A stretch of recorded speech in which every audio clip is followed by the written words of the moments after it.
શિયાળાની આ ઠંડીમાં ગરમ ગરમ વઘારેલો બાજરીનો રોટલો ખાવા મળી જાય તો મોજ પડી જાય છે. તો ચાલો આજે કાઠિયાવાડી સ્ટાઇલ બાજરીનો રોટલો વઘારી લઈએ.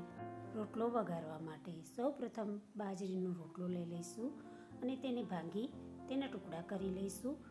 અહીંયા બાજરીનો રોટલો ગરમ અથવા ઠંડો જે હોય તે લઈ શકાય છે.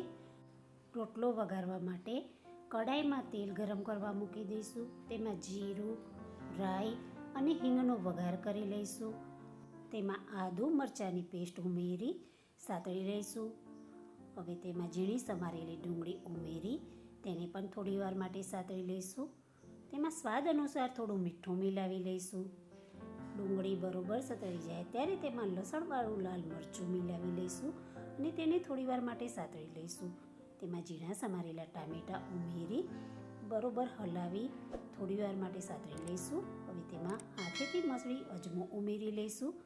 તેમાં બધા મસાલા કરી લઈશું, જેમાં મરચું, હળદર, ધાણા જીરું મિલાવી મસાલા બરોબર સાતળી લઈશું. મસાલા સરસ રીતે સતળાઈ જાય ત્યારે તેમાં 1 વાટકી જેટલું દહીં મિલાવી લઈશું અને તેને પણ સરસ રીતે શાકમાં ભેળવી લઈશું.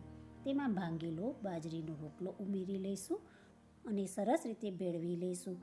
રોટલો સરસ રીતે દહીંમાં ભળી જાય ત્યારે તેમાં 2 ચમચી જેટલી ખાંડ ઉમેરી લઈશું અને ખાંડને બરોબર મિલાવી રોટલો તૈયાર કરીશું.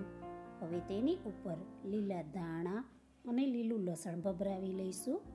તૈયાર કરેલા વઘારેલા રોટલાને ગરમ ગરમ સર્વ કરીશું. ગુલાબી ઠંડીમાં ગરમ ગરમ બાજરીનો રોટલો વઘારેલો મળી જાય તો ખાવાની ખૂબ જ મજા પડી જાય છે.